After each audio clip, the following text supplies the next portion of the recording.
기도하겠습니다.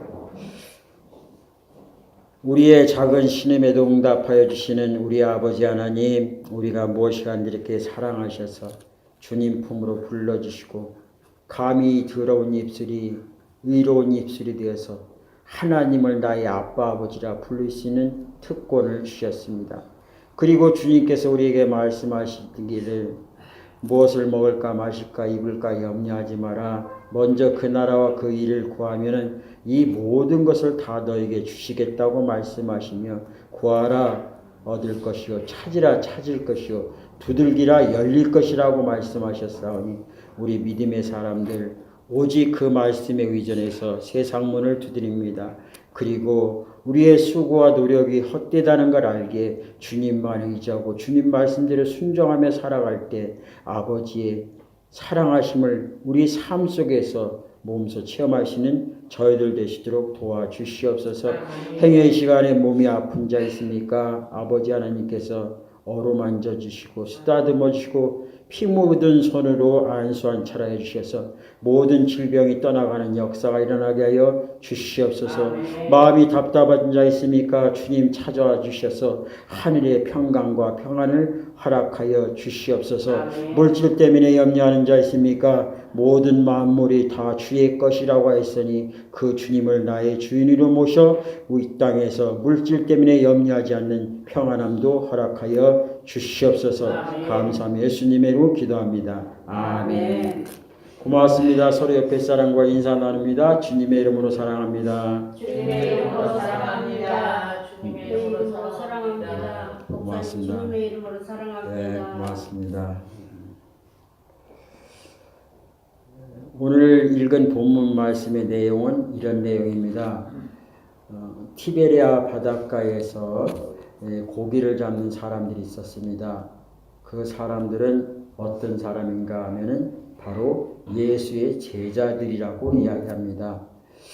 근데 예수의 제자들이 왜 이 티베리아 바닷가에서 고기를 잡고 있을까요? 전에 3년 전에 이곳에 고기를 잡고 있던 이 사람들이 예수님을 만나고 모든 그물을 다 버리고 예수님을 쫓았던 사람들입니다. 그럼에도 불구하고 이 사람들은 다시 원래 처음 모습으로 돌아가서 고기를 잡고 있다고 이야기합니다. 아마 이들의 마음속에는 세상의 풍파와 경제의 어려움으로 인하여서 많은 염려, 근심, 또한 지금까지 3년 동안 산 삶이 헛수고였다는 그 허무감 속에서 그나마나 그것을 달래기 위한 옛날의 본인의 자세를 돌아가 고기를 잡고 있는 것 같습니다. 근데 오늘 성경에서 이야기하기를 밤새 수고해 잡았지만 한 마리도 잡지 못했다고 말하고 있습니다. 왜 그랬을까요? 전에는 이곳에서 고기를 잡는 베테랑 어부였습니다. 아니면 3년 동안 예수님을 쫓아다니다 보니 고기 잡는 방법을 다 놓쳐서 그럴까요? 아니면 잃어버려서 그럴까요? 여하튼 간에 이 사람들은 하루 종일 수고했지만 한 마리도 못 잡았습니다. 그때 좌절과 실망 가운데 이들 가슴 속에 힘찬 목소리가 들렸습니다. 얘들아, 고기가 있느냐? 근데 이들은 그 말 한마디에 자기들도 모르게 자기 현실을 고백합니다. 고기를 한 마리도 못 잡았다는 거죠. 그러면은 배 오른쪽으로 가서 오른편에 그물을 한번 던져봐라. 그랬더니 이들 또한 그가 예수인 줄 알지도 못하는 채 그냥 왠지 모르게 그 말에 따라 자동으로 그들은 가서 배 오른편에 그물을 던졌습니다. 던졌더니 그 그물에 고기가 가득 잡혔다고 이야기합니다. 그때 마침 예수님을 사랑했던 또 예수님이 사랑했던 그 제자, 여기는 이름이 나와 있지 않지만 이 저자인 요한입니다. 사도 요한이 가장 어린 막내로서 저분은 분명히 예수님이시다 라는 말에 그 베드로가 성격이 좀 급하죠. 겉옷을 벗고 있다가 날씨가 더우니까 겉옷을 챙겨 입고 막 달려가서 주님 앞에 갔습니다. 갔더니 예수님께서 뭐라고 계세요? 숯불에다가 숯불로 고기를 굽고 떡을 이렇게 구워서 맛있게 조반을 준비해 놓고 있습니다. 그때 제자들이 달려옵니다. 그러면서 예수님께서 그 고기가 있음에도 불구하고 그 제자들에게 너희들이 잡은 그 고기를 가지고 오너라. 그랬더니 그 뒤에 오던 사람들이 고기를 잡은 것을 가지고 오는데 보니까 세어보니까 몇 마리라고 했어요? 153마리라고 이렇게 표현하고 있습니다. 근데 그 다음에 뭐라고 표현하는가 하면 큰 물고기가 153마리인데 그물이 찢어지지 아니했더라. 그러면서 이 제자들이 주는 그 고기 그 예수님과 같이 맛있게 먹는 이야기가 나옵니다. 이게 오늘 본문의 내용입니다. 그러면 이 본문 내용을 보면서 그러면 이 제자들이 예수님을 3년을 쫓아다녔어요. 3년을 쫓아다녔는데 거기에서 오늘 금을 던져가지고 153마리 고기 잡는 경험을 기적을 처음 보았을까요? 아닙니다. 이보다 더한 것도 보았습니다. 큰 물결이 설렐 때 큰 바다, 그 흉흉한 바다를 말씀 한마디에 다 잠재우셨습니다. 오랫동안 귀신이 들려 그 자식이 고통받고 있을 때 불이 불인지도 모르고 물이 물인지도 모르고 뛰어드는 그 귀신 들린 아이를 예수님 말씀 한마디에 귀신아 떠나가라니 그 귀신이 떠나는 기적도 보았습니다. 12년 동안 하혈을 해서 모든 사람들에게 저주받은 병이라 더러운 병이다. 불결한 병이다. 돌팔매를 맞았던 그 여인도 옷깃 다시 말해서 예수님의 옷깃만 스쳤는데 12년 동안 고생하던 그 혈유병이 깨끗하게 나았습니다. 38년 된 병자가 베데스 연못가에 누구든지 이 하늘에서 천사가 물을 떨어뜨려올 때 제일 먼저 달려가는 사람이 그 물에 들어가면 다 나앉는다는 전설의 베데스다 우물이 있는데 거기에 38년 동안 한 번도 1등 해보지 못한 그 물을 들어가지 못하고 38년 동안 질병으로 고통당하는 자가 있었습니다.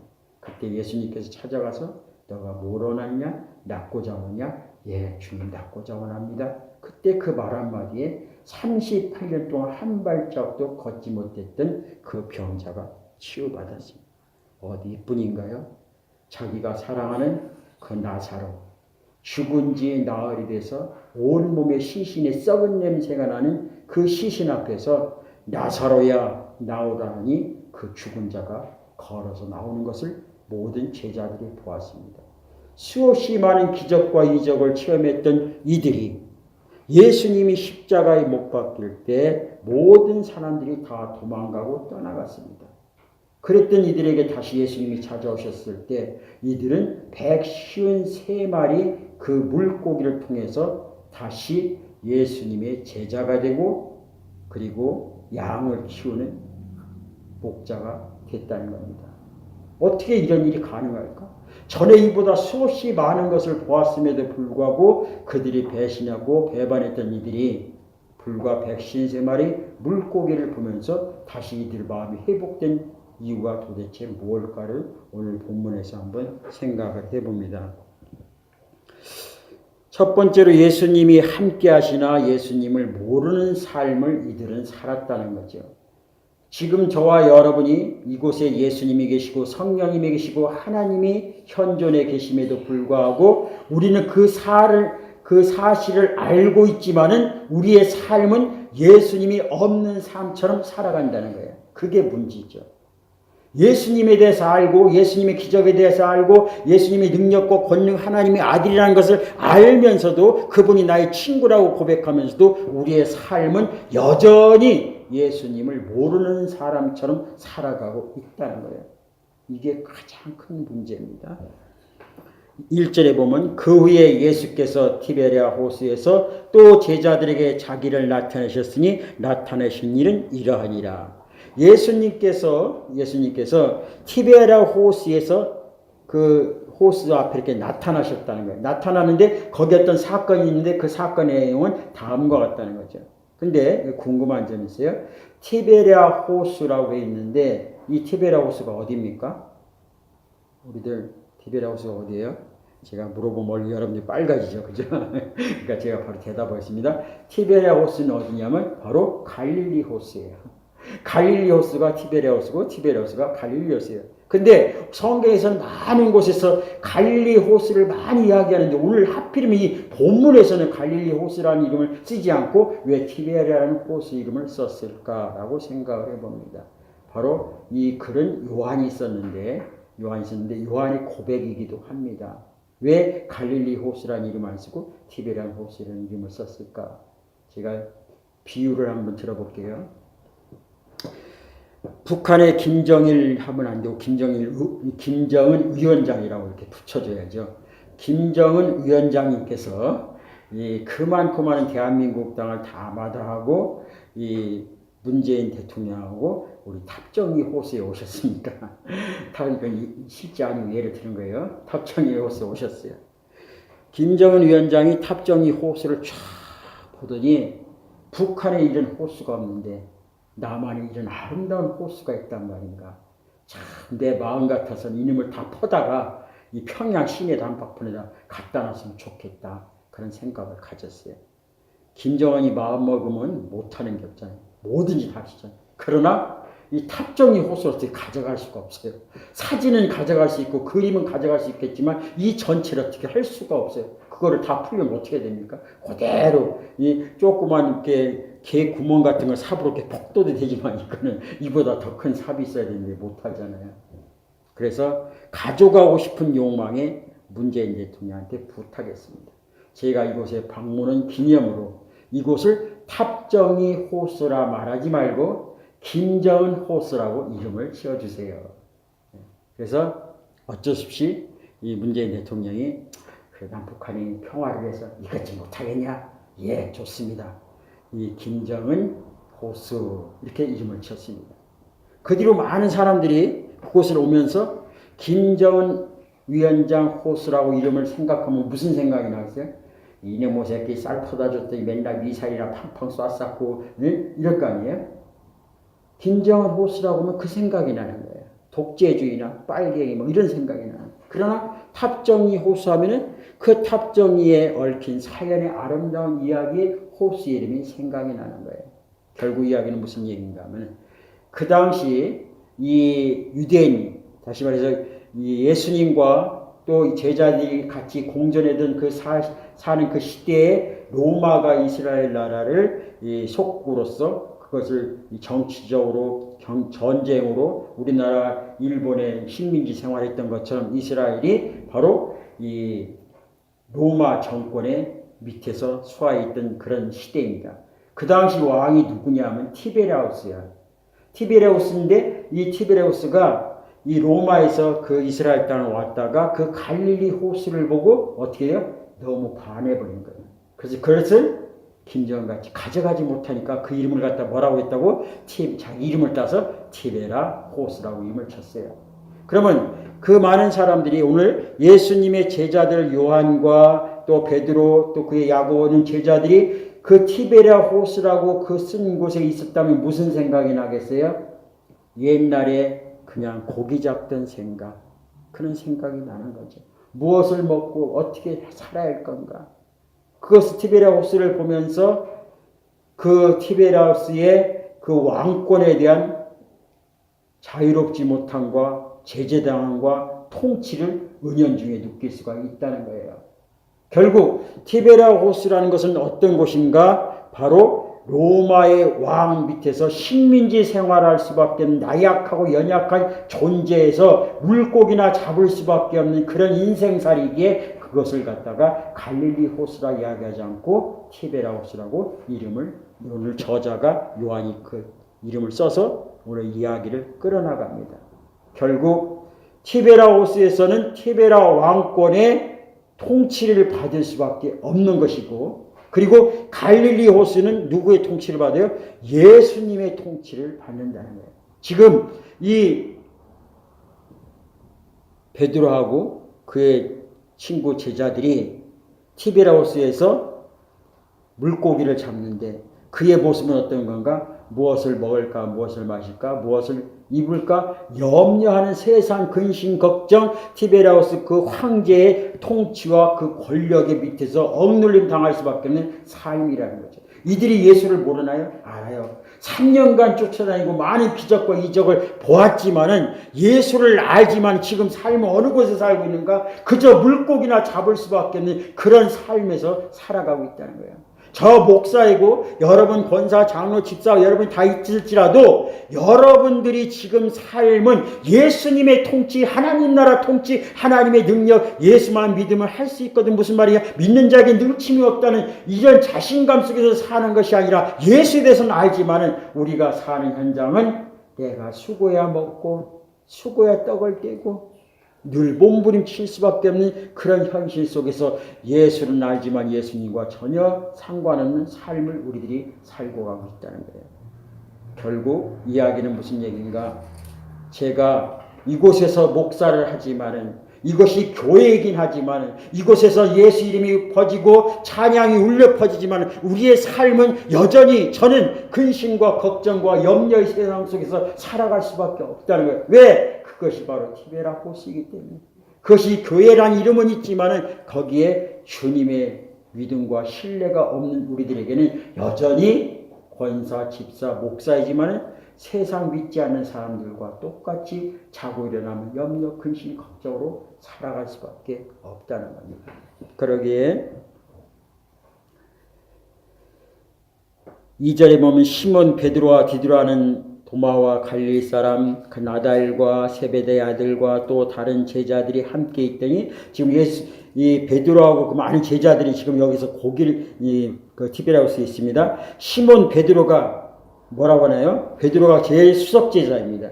그래도 왕년에는 이 주님 모든 사람들이 주님을 다 버릴지라도 나는 주님을 결코 버리지 않겠다고 말했던 그 베드로가 한다는 말이 뭐라고 이야기하는가? 시몬 베드로가 나는 물고기를 잡으러 가노라 하니 그들이 우리도 함께 가겠다고 나가서 배에 올랐으나 그날 밤에 아무것도 잡지 못하였더니 날이 새어갈 때 예수께서 바닷가에 섰으나 제자들이 예수인 줄을 알지 못하는지라.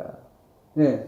예수님하고 지금 함께 있는데 예수인 줄을 알지 못하고 있다는 거예요. 왜? 이들은 지금 누구의 지배를 받고 있어요? 티베라우스의 그 왕의 지배를 받는 그 티베라우스 그 바닷가에서 호숫가에서 고기를 잡고 있으니 내 생각과 내 방법과 내 경험과 내 노력과 내 의지로 뭔가를 하려고 몸부림치다 보니 되는 일이 없는 거죠. 이것이 바로 티베라우스의 통치를 받는 우리들입니다. 예수에 대해서 알고 예수를 믿는다고 말하고 예수의 능력과 예수의 역사하심 성경에 있는 모든 기적들을 우리의 입으로 하나부터 10까지 다 말하고 고백할 수 있어요. 그러나 나의 삶에서는 그 기적과는 아무 상관없는 예수를 모르는 삶을 지금 우리들이 살아가고 있다는 겁니다. 결국 우리는 티베라우스에서 먹을 거, 마실 거, 입을 것 때문에 염려하며 오늘도 그물을 던지고 있습니다. 밤새 수고했지만 한 마리도 못 잡았습니다. 왜 그럴까요? 그 안에는 예수와 함께 있으나 그들이 예수인지를 알지 못하더라는 그런 마음으로 살아가고 있다는 거예요. 그러기에 그 비바람과 눈보라가 그 풍랑이 경제 한파가 우리의 가슴이 바로 치고 들어오는 거예요. 전에는 누가 막아줬어요? 예수님이 다 막아줬어요. 어떻게 막아줬어요? 어려웠고 힘들어도 가난해도 병들어도 주님이 나와 함께 하시니 주님이 나와 함께 하시니 이런 믿음의 고백으로 세상 풍파를 다 몰아냈다는 거죠. 근데 예수님이 함께 하시나 그것을 이 보호막을 내가 스스로 걷어버렸어요. 걷어버리니까 세상 풍파 모든 것이 제 가슴으로 다 모든 것이 다 들이닥치게 되는 거예요. 그래서 우리는 매일 그 한파에 추워서 벌벌벌 떠는 그런 인생으로 살아갈 수밖에 없다는 겁니다. 저와 여러분들 오늘 이 그물을 티베라 호수에다 던지는 것이 아니라 갈릴리 호수에다가 주님의 말씀에 의존해서 던지는 저와 여러분이 되시길 소망합니다. 그렇다면 이 사람들이 5절에 보면 예수께서 말씀하십니다. 예수께서 이르시되 얘들아 너희에게 고기가 있느냐 대답하되 없나이다. 지금까지 이 예수님의 음성이 들렸음에도 불구하고 이들은 누군지 예수인지 몰라요. 근데 어디선가 단호하고 위험 있고 힘 있는 그 음성이 들려왔어요. 그게 바로 예수님의 음성이지만 아직까지 이들은 음성을 모르고 그들의 현실이 지금 어떤가를 물어봤어요. 그래, 니네들 잘 살고 있냐? 그래, 수고하고 애를 썼지만 어떻게 결과가 좋냐? 했을 때 이들 마음속에 어떤 생각을 가졌겠어요? 밤새도록 수고해서 고기를 한 마리도 못 잡았는데 인생가 왜 이렇게 힘들고 어려울까? 왜 이렇게 사는 게 힘들고 복잡할까? 요즘 많은 사람들이 정말 이 티베리아호스에서 고기를 잡는 베드로의 심정과 같은 사람들이 많은 사람들이 이렇게 살아가고 있어요. 서울에서는 살기가 너무 힘들다고 합니다. 우리는 이 시골에서는 먹던 게 맨날 이 콩나물 반찬, 뭐 비빔밥 이렇게 먹는 경제력이 삶이다 보니까 우리가 몸으로 못 느끼는데 서울에서는 갈비를 뜯던 사람이 갑자기 갈비가 이 돼지고기 두루치기가 되니까 야 옛날 갈비 맛이 그립구나. 그들은 먹는 폭이 누리는 폭이 크다 보니까 금방 그 비바람과 눈보라를 가슴에 닿지만 아직 시골은 그렇게 와닿지는 않죠. 그래서 우리가 와닿을 정도 되면 이 나라는 힘이 어려운 상태입니다. 그래서 모든 사람들이 어떤 희망의 메시지보다는 힘들고 어렵고 이 나라가 왜 이러는가, 한쪽에서는 아버지가 잘났다, 한쪽에서는 엄마가 잘났다, 한쪽에서 이모가 잘났다. 지금 우리나라 서울의 지금 정치 그 성향이 뭐 누가 잘한다 잘못하다 필요 없이 똑같은 사람들이 모여 앉아가지고 대한민국의 피가 흐르면서도 똑같이 대한민국 태극기를 흔들면서도 여전히 마음은 다 따로따로 이런 어려움 속에서 우리가 살아가고 있는 모습이 마치 티베리아호스에서 고기를 잡는 그들과 별 다를 바가 없다는 거예요. 거기에 세밀한 음성이 들렸습니다. 거기를 치고 들어가는 그 많은 사상과 인연과 또 많은 철학을 다 파헤치고 뛰어들어가는 소리가 있는데 그게 바로 예수님의 소리죠. 6절에 보면 이르시되 없다고 대답하는 그 말에 예수님께서 물을 배 오른편에 그물을 배 오른편에 던지라 그리하면 잡으리라. 정말 얼마나 단호합니까? 지금 국회에서 정치를 하는데 이것이 옳다 저것이 옳다 막 서로 이렇게 하고 하다가 나중에 다 포기한 상태에서 누군가가 단호하게 이렇게 하십시오. 그러면은 좋은 나라가 될 것입니다. 그 소리가 너무나 강하고 힘 있는 그런 의정자가 있어야 되겠죠. 아직까지는 우리나라에 그런 의정자 어른이 없죠. 요즘에는 가정에도 어른이 없고 나라에도 어른이 없는 그런 세상. 그때 오른편에 던지라는 그 단호한 음성이 들립니다. 그리하면 잡으리라. 이에 던졌더니 그 말에 어느 누구도 토를 달 수가 없는 거예요. 워낙 그 말씀이 강하고 힘있고 당차기 때문에 그 모든 사람들의 마음을 완전히 싹 사로잡은 음성이 고기를 잡았느냐? 한 마리도 못 잡았습니다. 그러면은 그물을 배 오른편에 던져라. 그러면 잡을 것이다. 그 말 한마디에 이들도 어떻게 거절할 수 없어. 그냥 가서 오른편에 던졌다는 거죠. 이에 던졌더니 물고기 많아 그물을 들 수 없더라. 예수께서 사랑하신 그 제자 베드로에게 이르되 주님이시라니. 시몬 베드로가 벗고 있다가 주님이라는 말을 듣고 겉옷을 두른 후에 바다로 뛰어내리라. 8절 다른 제자들이 육지에서 거리가 불과 한 100m 정도 돼서 작은 배를 타고 물고기에 든 그 그물을 끌고 와서 육지에 올라보니 숯불이 있는데 그 위에 생선을 넣었고 떡도 있더라. 10절 예수께서 이르시되 지금 잡은 생선을 좀 가져오라 하시니 시몬 베드로가 올라서 그물을 육지에 끌어올리냐 가득히 찬 물고기가 153마리 이같이 많으나 그들은 그 그물이 찢어지지 아니하였더라. 지금까지 그 티베리아호스의 정권이 미치는 세상의 욕망이 미치는 세상의 정욕이 미치는 그 바다에서 고기를 잡았더니 여전히 한 마리도 못 잡았다는 거죠. 그러나 그 티베리아스에 잔잔하게 들려오는 옛날에 3년 전에 주님께서 나타나셨을 때 얘들아 고기를 잡았느냐? 그리고 배오름편에 던져냈을 때 고기를 잡고 너희들은 나를 따라오너라. 그 말 한마디에 선주도 그물도 다 놓고 그리고 따라갔던 이들. 그러나 3년 동안 따라가서 많은 것을 보았음에도 불구하고 자기가 믿었던, 자기가 생각했던, 자기가 추정했던, 자기가 우리의 영원한 이 지도자라고 생각했던 그 사람이 결국 티베리아스의 황제의 명에 의해서 또 자기 생명이 얼마 남지 않은 것을 보면서 모두가 도망했던 사람들입니다. 그러나 그들이 물고기를 자기 눈앞에서 잡는 모습을 보았어요. 그리고 그 물고기를 주님 앞에 가지고 왔습니다. 이들은 많은 기적을 체험했던 사람입니다. 또 많은 도저히 이것은 상상할 수도 없는 그런 일들을 현장 앞에서 눈앞에서 보았던 사람입니다. 그러나 153마리 물고기를 잡는 그 모습을 보고 그들이 잡은 것을 보고 이들은 주님이라는 것을 알고 주님 앞에 나아갔습니다. 여러분들 우리가 예수를 믿는다고 하면서 때로는 많은 기적과 아니면은 예수 믿으니까 이런 일도 벌어지는구나 저런 일도 벌어지는 것을 경험하고 체험했습니다. 근데 예수님은 저와 여러분과 늘 함께 하십니다. 함께 하시는데 우리가 때로는 그분이 나와 함께 하심을 느끼지 못할 때가 있어요. 어느 때 그럴까? 우리는 이미 많은 기적과 이적에 그쪽에 혈안되어 있고 그쪽에 모든 것이 맞춰져 있습니다.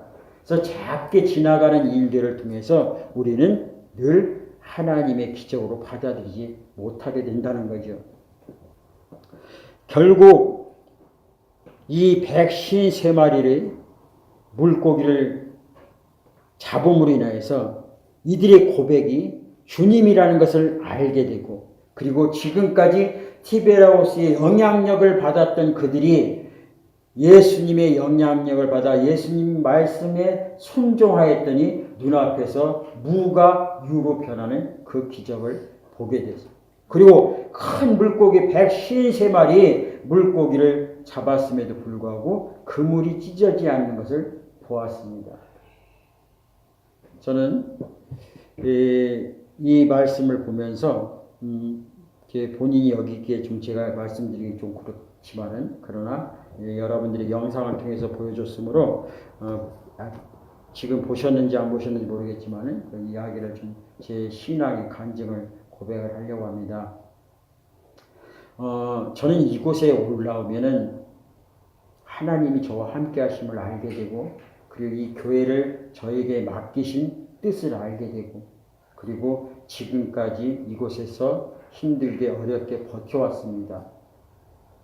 그럼에도 불구하고 저도 사람인지라 이 단에서 내려가게 되면 수없이 어려움과 염려들이 제 가슴을 치게 됩니다. 마치 이곳에서는 갈릴리 호수에서 사람을 낚는 그물을 던지지만은 이곳에 내려가게 되면 여전히 티베리아 호수에서 하루 종일 밤새도록 몇십 년을 수고했지만 여전히 제자리매김할 수밖에 없는 이 현실을 보면서 허무감과 또 좌절과 실망이 찾아오게 됩니다. 하나님 앞에 기도합니다. 가끔가다 제 아내가 그런 얘기해요. 당신 기도하면 잘 들어주는데 하나님 앞에 한번 돈 좀 한번 달라고 기도 좀 해봐. 그래서 내가 어떻게 목사가 하나님 앞에 돈 주세요 그렇게 기도를 하냐. 저 죽어가는 영혼 저 영혼 살려주세요 그렇게 기도하는 게 목사지. 하나님 돈 주세요 그러면 잘하던 사업이나 해라 이렇게 할 거 아니냐. 어떻게 목사 기도 제목 구하는 게 잘못됐다. 나는 차마 내 입으로 하나님 돈 주세요 이렇게 기도해 본 적은 없다. 정 힘들 때는 여기서는 그렇게 아니지만 저쪽에서 그전에 교회 세 때문에 어렵고 힘들 때 하나님 언제까지 이렇게 목회자가 교회 건물 주인한테 가서 한 달만 밀어주세요. 한 달만 밀어주세요. 그러고 끝나면서 알았다고 이거 한번 밀어준다. 그러면 제가 같이 기도합시다. 그러면 그 사람이 뭐라고 하세요? 아이고 내 앞가림이나 좀 하세요. 그럴 거 아니에요. 그래서 그것이 다 너무 속상해서 하나님 앞에 그때 눈물로 금식하면서 하나님 언제까지 교회하면서 목사가 이 새 때문에 눈물을 흘려야 됩니까? 그 이후로 한 번도 새 밀려본 적이 없고 15년 넘게 한 번도 밀려본 적이 없어요. 어떤 돈이든 무슨 돈이든 다 때가 되면 그때 되면 다 돈이 맞춰져서 다 집주인한테 따라 이렇게 보내드립니다. 근데 어떻게 지금 와가지고 하나님 돈 좀 주세요. 돈 좀 주세요. 우리 아내가 우리 아내도 사람이니라 돈도 펑펑펑 쓰고 싶다는데 돈 좀 주세요. 어떻게 이런 기도를 하냐. 하나님이 알아서 주셔야지. 제가 쪽팔리게 하나님 앞에 돈 달라고 그렇게 기도하냐. 하루하루 지나면은 제 마음속에 저도 사람인지라 때론 염려가 생기고 정말 이렇게 하다가 어떻게 되는가. 정말 여기서 길바닥에 낫는 거 아닌가. 그런 생각 때문에. 그렇다고 해서 이 교회를 하면서 제가 어디 여윳돈이나 비자금 마련해서 집 한 칸 마련해놓고 사는 것도 아니고 여기서 나가라면 그냥 알몸으로 나가야 되는데 차라리 불이라도 나서 나가면 어떻게 좀 보상이라도 받는데 그냥 나가게 되면 아무것도 없잖아요. 저도 남들은 노후에 노후자금이 이런 거 얘기한다는데 저는 그런 것도 없는 그 속에서 계속 가면 갈수록 밑 빠진 독에 물 붓기신 이 교회를 제가 어떻게 해야 됩니까? 그때 지난주에 전화가 왔어요.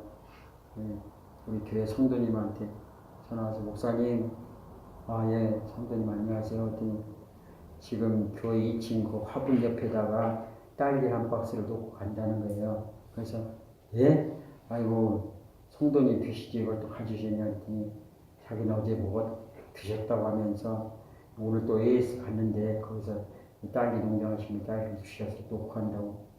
그래서 이제 얼굴이라도 뵈려고 탔다니 내려갔는데 쏜살같이 이렇게 가셨더라고요.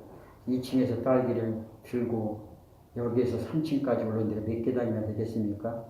단숨에 올라왔으면 거리인데 2층 계단에서 3층까지 올라가는 그 순간에 수없이 많은 생각들이 교차가지고 되는 거예요. 되면서 그 딸기를 본 순간 제 마음속에 가슴이 뭉클하는 거예요. 이 딸기를 갖다 놓는 그 마음이 너무너무 예쁘고 감사하고 고마운 거예요. 물론 딸기 바깥에 가서 사면은 돈만 안 죽지만 살 수 있죠. 그러나 그 딸기는 그런 세상의 가치가 아니에요. 이 부족한 종 맨날 변덕스럽고 목회를 해야 되겠다 말아야 되겠다 이런 변덕스러운 가슴을 완전히 단 한 방에 잠재워버렸어요. 그게 딸기 한 박스 완전히 잠재워버리고 제가 부끄러운 거예요. 그 딸기를 보는 순간 어떻게 이런 예쁜 마음이 있는데 그 바쁜 시간에도 잠깐 와서 딸기 놓고 한다는 게 쉬운 일은 아니에요. 그 늘 부족한 종을 생각하는 그 마음이 가진 그 딸기를 보면서 하나님 앞에 지각했어요. 하나님, 어떻게 이런 예쁜 마음을 놓고서 저 혼자만 살겠다고 이렇게 몸부림칩니까? 저는 세상의 모든 부귀영화를 다 뒤로 하고 오로지 이 생명을 살려줘서 누군가가 저에게 콩팥을 기증해서 그것이 너무나 감사해서 남은 생애를 정말 저 죽어가는 영혼들이 살겠다고 하나님 앞에 소원했고 또 이곳에서 하나님 앞에 아버지 내가 이 논산 따라 이곳에서 내 뼈를 묻겠는다고 하나님 앞에 그렇게 고백했는데 지금은 그까지 돈 몇 푼 때문에 이 교회에 이끌어 나가는 것 때문에 이렇게 마음이 연약해져 가지고 어떻게 하면은 더 손해보기 전에 더 빚지기 전에 떠날 생각 이 생각만 하고 있는가. 이 작은 딸기를 통해서 하나님이 나와 함께하고 계시다는 걸 알게 된 거예요. 그동안 저에게 있어서 제가 누구를 기도해주고 치료해주고 안수해주고 어렵나하고 힘든 사람들 제 눈앞에서 많은 기적을 보았습니다. 그리고 그 많은 사람들에게 하나님이 살아계시다고 말씀했어요. 다 죽어가는 사람들이 일으킬 수 있는 소망의 힘을 알아떼주고 경제적 어려워서 죽고 싶은 그 심정 속에 있는 그 사람들을 다시 신앙의 옷깃을 여매고 일어설 수 있는 그런 메시지도 증거했던 제가 하나님이 살아계시고 하나님이 함께 하신다는 걸 알았던 제가 매월 나가는 교회 세륜야에서 내 마음이 이렇게 연약해졌는가 그런 생각을 갖게 되는 거예요. 저 성도님 또 한 성도님 우리 집사님 권사님 그분이 하나님이 축복하시면, 하나님이 그 영혼에게 복을 허락하시면 이 교회뿐만 아니라 이 민족도 이끌어갈 수 있는 하나님의 능력이 있는데, 제가 누구 때문에 엊그저께 이제 치과를 좀 알아보게 돼서 대전 근교에 있는 치과 어디가 좀 괜찮은 데가 있을까 생각을 했어요. 그래서 알아다 보니까 신탄진에 어느 치과가 있는데 규모가 한 6층 규모고 시스템이 모든 게 참 잘 되어 있다. 그래서 그 안에 들어가서 홈페이지가 여기 좀 보니까 그 원장님이 제가 알고 있는 그 신탄진 제일장로교의 그 장로님이셔요. 그분이 치과 원장님이신데, 와, 대단하다. 그리고서 그 스태프들, 의사 선생님들 쭉 보니까 다 이 우리나라 유명한 그 대학의 치과 뭐 석사, 박사 한 분들로 다 이렇게 이 조직을 꾸몄더라고. 더 신기한 것은 그 치과 선생님, 박사분들이 다 신학교 뭐 MDB나 신학대학을 나왔다든지 신학이 밑바탕에 인 그 베이스를 깔고서 의사 하시는 분들이 이렇게는 야 우리나라 이런 곳이 있는가 할 정도로 기독교 치과 같은 그런 이미지가 확 풍겨요. 그러면서 전에도 얘기는 들었는데 요 익산 가면은 익산 이리교회라고 해서 우리 같은 통합치인데 그 교회를 크게 재정적으로 한 분이 다 총괄, 뭐 다른 분들 많이 십시일반을 다 이렇게 하지만 그래도 두드러지게 하시는 장로님인데 그분이 누구냐? 하림 치킨, 하림 그룹의 회장님이시죠. 장로 연세는 뭐 저 얼마 차이는 안 나지만은 한 교회를 이끌어갈 수 있는 재정적으로 엄청난 이 파워의 장로님이에요. 신탄진 제일교회 거기 장로님은 그 교회도 마찬가지 그런 파워를 가지고 있죠. 근데 저는 생각을 해봅니다. 우리 교회에서 누군가가 한 분이 엄청난 하나님의 복을 받아서 파워를 갖게 되면 그까지 세가 문제겠는가? 교회 빌딩도 짓죠. 그죠? 그렇다고 제가 뭐 그런 것을 바라는 건 아니지만은 이것은 바로 하나님의 역사라는 거예요. 우리는 할 수 없지만은 하나님의 역사라는 거예요. 이 중에 누군가가 시집가고 장가가고 또 사람이 연결되고 누군가가 있을 때 하나님이 그를 사랑하사 이 교회를 사랑하사 하나님이 우리의 기도를 들으시고 그게 복을 부어주시면 그 어느 누가 그 복을 셀 자가 누가 있겠는가요? 하늘에 엄청난 복을 부어주는 거예요. 저는 하나님의 그 역사보다 하나님이 한 방이면 끝나는 그 역사보다 세상 그 로마 황제 티베리우스의 그 권력이 깔아뭉기는 그 티베레 호수에서 물고기를 잡는 그 베드로의 심정으로 지금까지 목회하는 제 모습 속에 어디에 거기에 예수가 늘 함께하고 있지만 예수를 알지 못하는 그 속에서 목회하는 저의 모습을 바라보면서 하나님 이 딸기알 박스가 저의 가슴을 울렸습니다.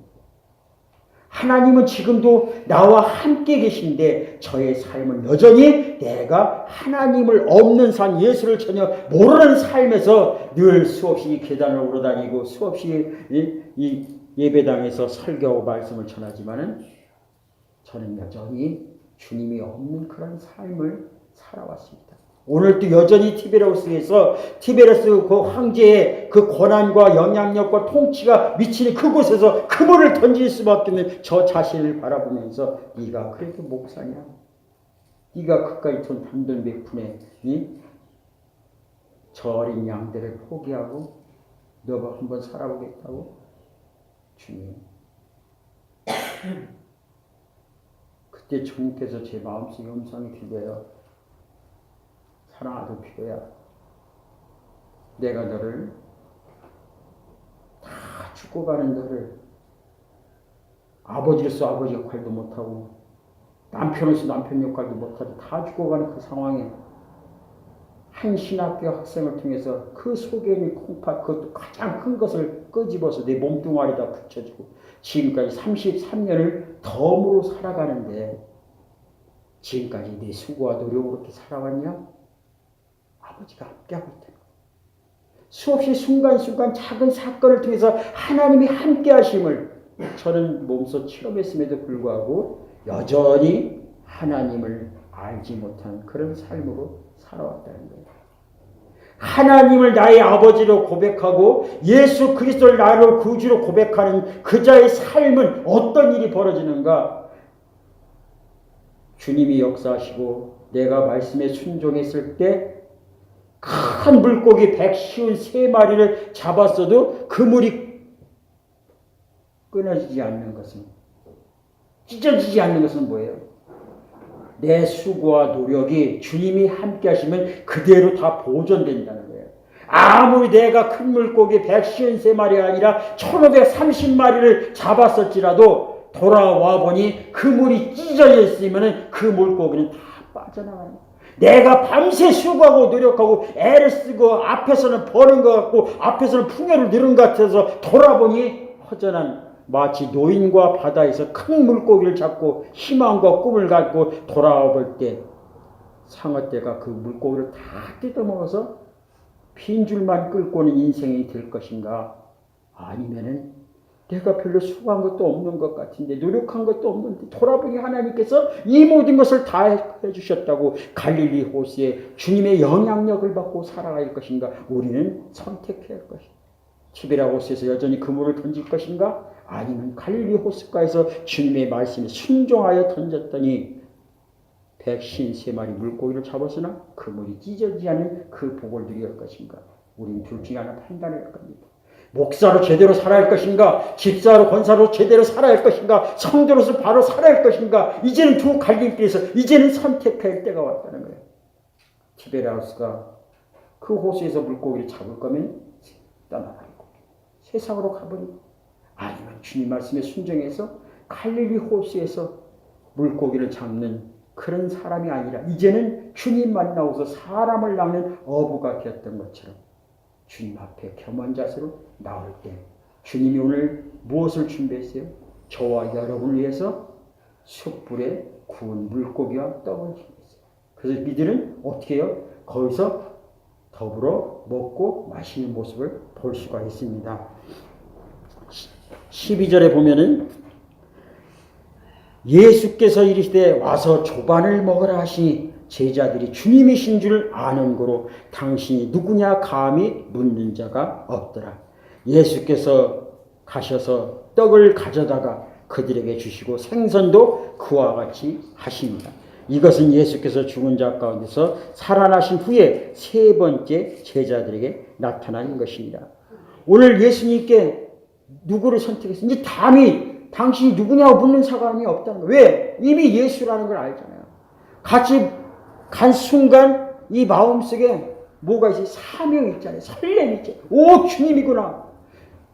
153마리의 물고기를 보면서 이들의 가슴이 뭉클했던 것처럼 저는 딸기 한 박스를 가슴에 안으면서 그래, 주님이 함께하고 계시구나. 주님이 함께 하신다면 나는 그 주님의 조반상에 가서 참여해서 먹고 마시는 그런 삶으로 살아갈 것이라고 고백하며 주님 앞에 나간다는 거죠. 그랬더니 주님께서 어떻게 했어요? 물고기하고 떡을 구워서 제자들에게 나눠주는 모습을 볼 수가 있습니다. 그럼 왜 그 많고 많은 중에 하필 물고기하고 떡이었을까? 생각을 저는 해봤어요. 근데 이것도 주님께서 다 아시고 준비해 놓으신 거예요. 물고기하고 떡을. 왜, 무슨 의미로, 어떤 생각을 준비해 놓으셨냐? 그 생각은 바로 이런 겁니다. 세상의 아버지보다 내가 너희들을 더 사랑한다. 이런 표현이었어요. 그럼 목사님 그게 어떤 근거로 있어 혼자 속지만 되고 그런 거 아니야? 어떤 근거로서 그렇게 말씀하시는가?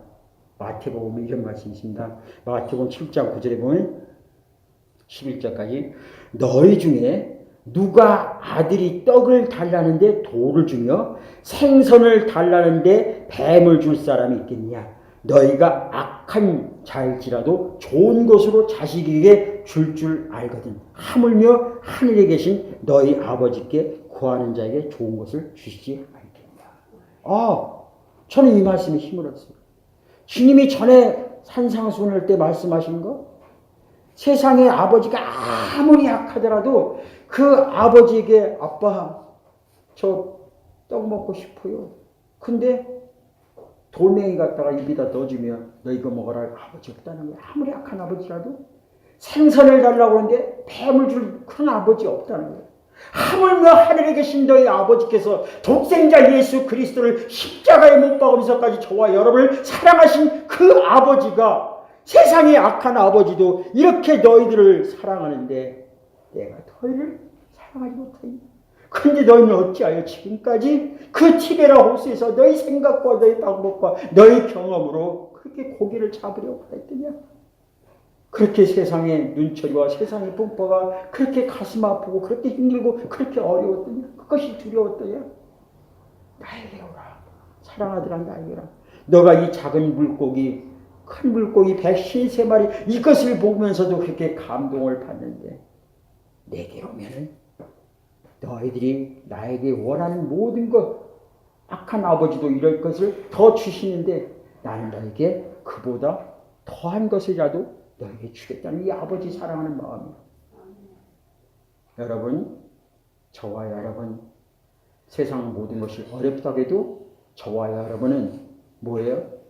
썩어도 준치라고 예수 믿는 사람입니다. 그러면 티베라 호수에다 그물을 던지지 마시고 갈릴리 호수에다가 그물을 던지십시오.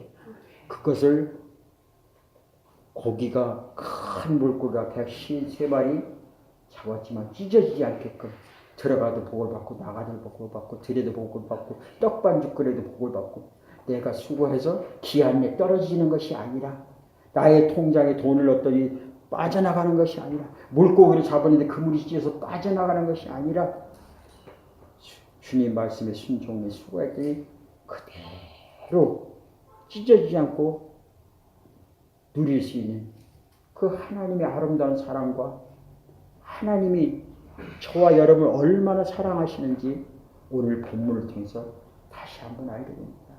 그러면서 저는 주님에게 고백합니다. 주님, 내가 너를 그렇게 사랑해서 한 생명의 콩팥을 떼어서 이렇게 목회자로 세웠는데 너는 저 예쁜 마음을 가진 저 어린 양들이 이리떼에 물려가도록 그냥 내버려 둘 것인가?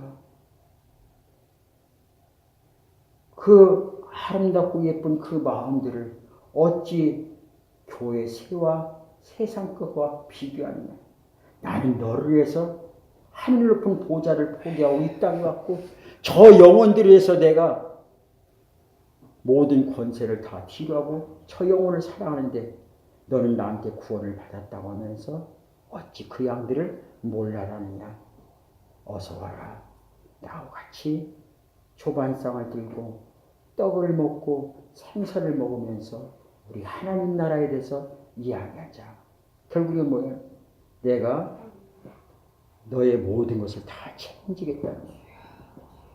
여러분, 오늘 또 주의 이 아름다운 사랑과 또 여러분을 얼마나 사랑하시는지 눈에 보이지 않고 귀에 들리지 않고 손에 만져지지 않는 것 같아서 주님이 안 계신다고 말하고 여전히 형편이 어렵고 여전히 힘들지만은 그러나 그분은 저와 여러분을 한 번도 떠나지 아니하시고 저와 여러분 지금까지도 빛나는 눈동자를 지켜보고 있다는 것. 이 말씀 가슴에 꼭 명심하시고 어느 곳에든지 비록 내가 있는 곳이 티베라 호수일지라도 주님 말씀에 그물을 던지면 그곳이 바로 갈릴리 호수가 됩니다. 기도하십니다.